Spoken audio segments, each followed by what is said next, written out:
Holli. I'm a grateful believer in Jesus Christ, and I'm in recovery from verbal, emotional abuse, and codependency. I want to thank you for letting me share my story with you today, because you see, 7 years ago, the only story I had was one of pain and suffering, and I didn't see how the events of my life could ever encourage anyone. But today I stand before you with God's story of His faithfulness, His incredible love, and His awesome power. I grew up in a Christian home, the oldest of 3 children, where I was taught the importance of family, going to church, and always doing my best. My father was a generous and fun-loving man with an intense, intimidating, sometimes loud nature who was very much the head of our home. As a successful physician, he worked many hard and long hours, which didn't leave much time for the affection and attention that I needed, but I always knew I was loved.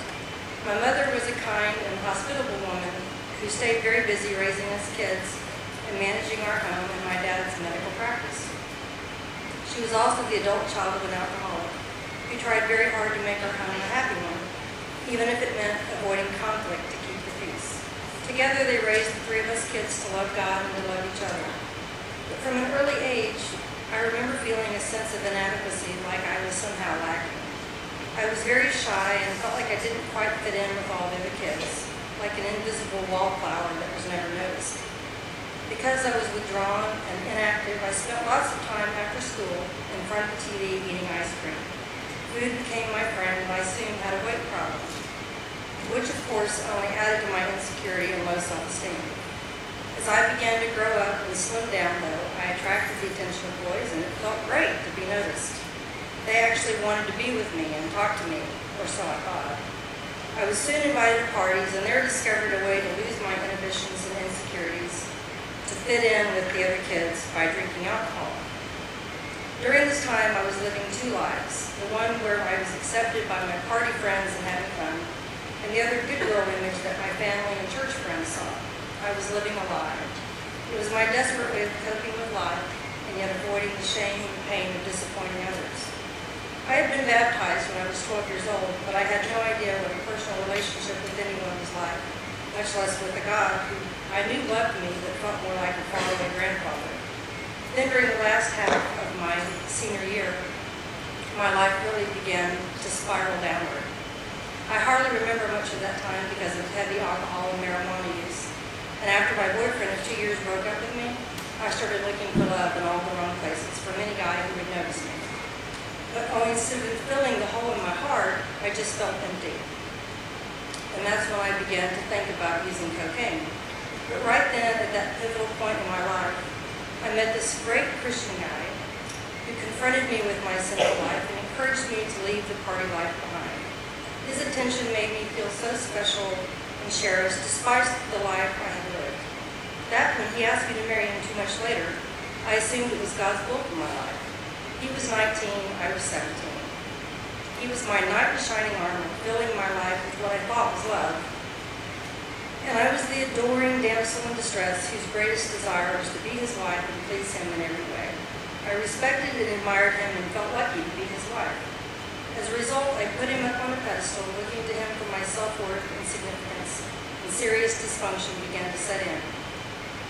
We experienced the difficulties common to newlyweds, but little did we know that I was bringing years of low self-esteem and an extreme need for affection and approval, while he brought the same things, but with a very controlling nature, a low tolerance for anything short of complete enthusiastic submission, as well as an intense need to be adored and respected due to abuse suffered in his own childhood.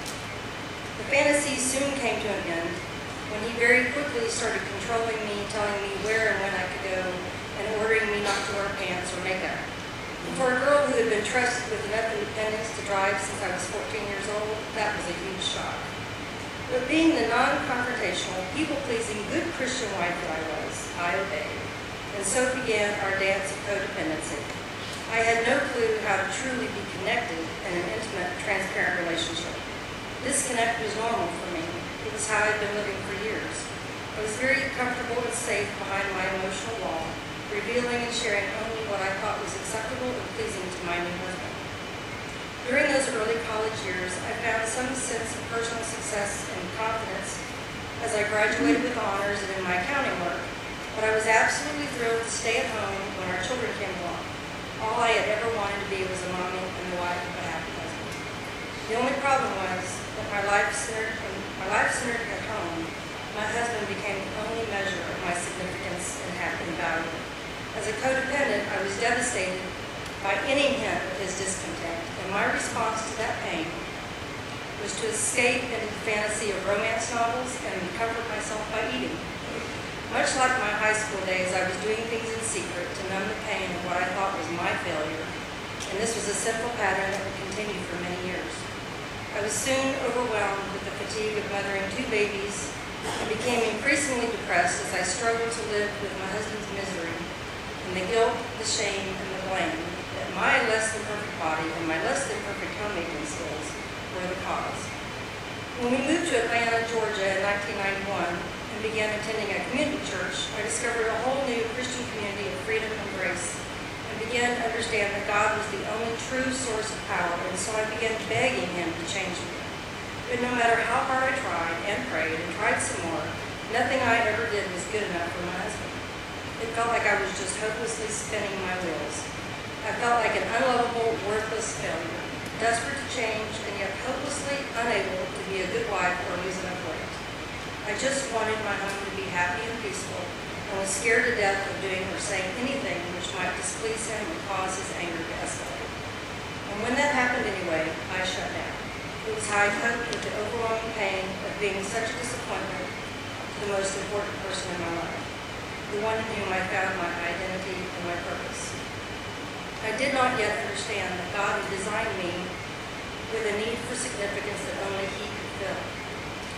I now realize that my husband was just a man, created being who could never fill that place in my soul no matter how hard he tried. But I had made him my idol, putting him on the throne of my heart. And as I looked to him for his approval for my sense of value, I was miserable, and my misery paralyzed me. And I soon spiraled into severe clinical depression with thoughts of wanting to die in order to just make the pain stop. And in the midst of all of this, on Christmas Day, 1996, my precious 6-year-old son, Alex, was killed instantly in a rollover car accident. I will never be the same again.